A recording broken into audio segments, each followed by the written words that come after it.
Bismillahirrahmanirrahim. Assalamualaikum warahmatullahi wabarakatuh dan salam sejahtera sahabat-sahabat penonton. Welcome back to Siddiq Jamal Channel.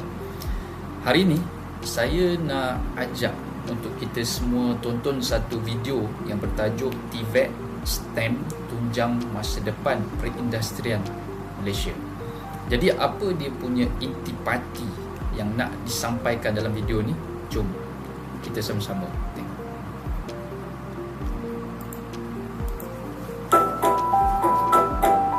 Hasrat Malaysia mencapai pertumbuhan ekonomi bernilai tinggi bergantung pada satu faktor utama, iaitu tenaga mahir. Pelan Induk Perindustrian Baharu 2030 menetapkan hala tuju untuk menjadikan Malaysia sebuah ekonomi perindustrian moden berasaskan teknologi. Belanjawan 2026 pula memperkukuh aspirasi ini dengan memberi tumpuan kepada pertumbuhan yang digerakkan oleh pelaburan dan inovasi. Sektor utama seperti elektrik dan elektronik, kenderaan elektrik, tenaga boleh diperbaharui, aeroangkasa, kimia, farmasutikal dan peranti perubatan berada di teras transformasi ini. Namun, ada satu halangan besar, iaitu kekurangan tenaga kerja mahir untuk menggerakkan industri-industri ini. Pendidikan dan latihan teknikal serta vocational selain sains, teknologi, kejuruteraan dan matematik kini dilihat sebagai pemangkin penting transformasi tersebut. Jurang kemahiran amat ketara. Hanya 6.1% penduduk Malaysia berada dalam pendidikan vocational berbanding 23.8% di Singapura dan 20.4% di Jerman. Laporan Institut Penyelidikan Khazanah menyorot ketidaksepadanan ketara antara graduan dan keperluan pasaran, malah terlalu sedikit pelajar dalam bidang kejuruteraan, ICT dan teknologi alam sekitar. Selama beberapa dekad, TVET dianggap sebagai laluan kelas kedua. Stigma itu masih wujud. Namun persepsi itu kini semakin berubah. Kini 54.3% lepasan sekolah memilih TVET dengan kadar keboleh pasaran mencecah 95.1%. Ya, sebab kita perlu. Sebab itu kadar keboleh pasaran malah ramai yang berpendapatan lebih tinggi daripada pemegang ijazah dengan gaji bulanan sehingga RM3,500 dalam bidang automasi dan pembuatan berteknologi tinggi. Untuk memperkukuh momentum ini, Belanjawan 2026 memperuntukkan RM7.9 bilion bagi memodernkan kemudahan, memperkukuh hubungan industri dan memperluas program perantis dalam sektor berpotensi tinggi. Lembaga Pembangunan Pelaburan Malaysia menjangkakan 3.3 juta peluang pekerjaan dalam sektor pembuatan menjelang 2030 dan kebanyakannya dalam bidang kemahiran tinggi dan berpendapatan tinggi seperti robotik, pembukusan chip dan automasi bilik bersih. Industri kukuh ini yang tahan terhadap kejutan ekonomi global dan tidak mudah dipindahkan ke negara lain berupaya menjadi asas kepada fasa pertumbuhan ekonomi seterusnya bagi Malaysia. Daya saing Malaysia akan bergantung pada sejauh mana tenaga kerjanya mampu menyaingi kadar kemajuan perindustrian negara. Pelaburan mega terkini seperti peluasan kilang Infineon di Kulim bernilai RM5 bilion dan fasiliti RM30 bilion oleh Intel di Pulau Pinang menandakan kejayaan awal di bawah NIMP 2030. Namun momentum ini bukan jaminan. Kekurangan bakat boleh memperlahankan projek utama atau menyebabkan pelabur beralih ke negara jiran. Namun matlamatnya jelas, iaitu membina tenaga kerja yang bersedia untuk industri masa depan. Sama ada melalui program politeknik, khusus STEM atau latihan perantis industri, generasi pekerja mahir Malaysia akan menentukan arah masa depan ekonomi negara. Heidi Izzati, FMT.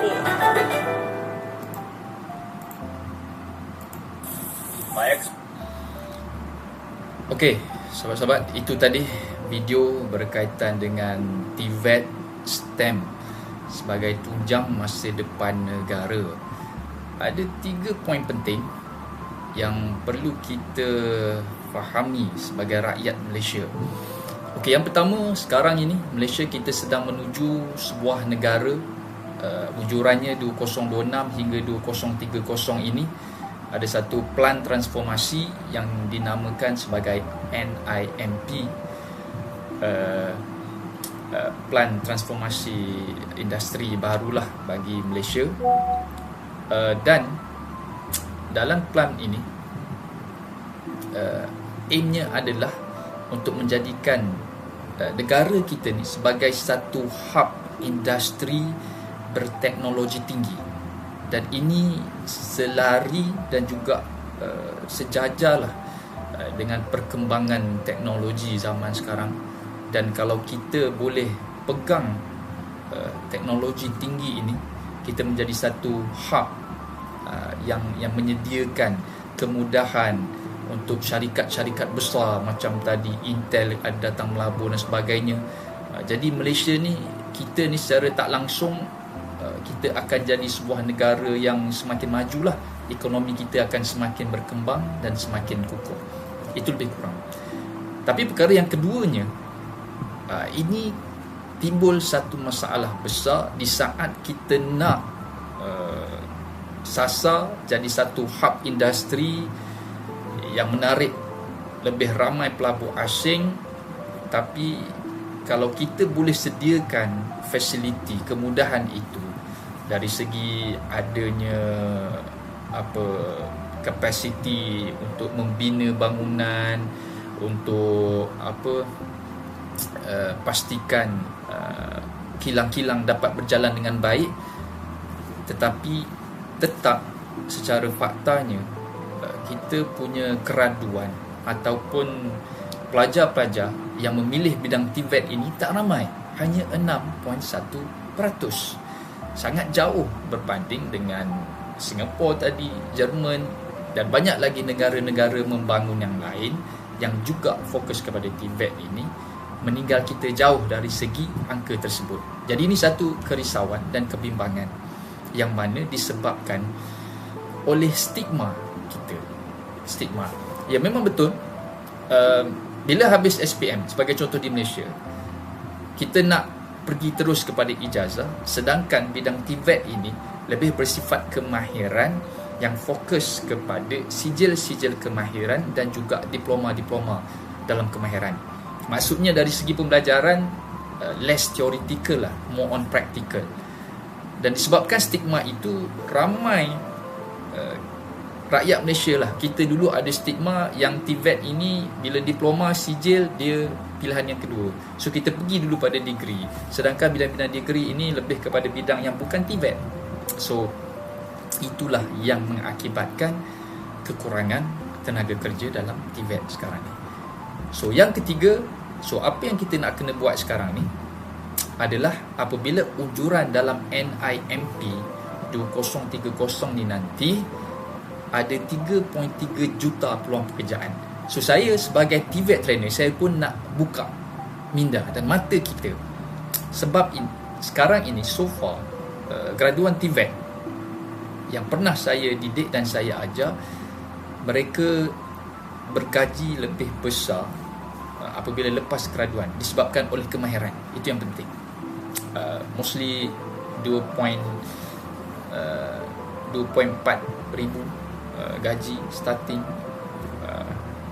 Ada yang di offer 3, ada juga yang 4. Ini bergantung kepada company masing-masing lah, dan juga bergantung kepada skill kemahiran pelajar tersebut.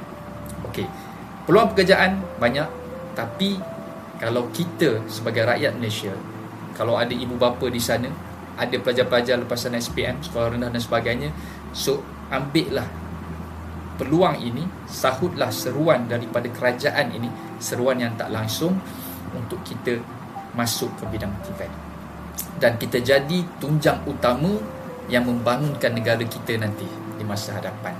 So semoga ada manfaatnya daripada perkongsian saya ini. Kita jumpa di video yang akan datang. Assalamualaikum.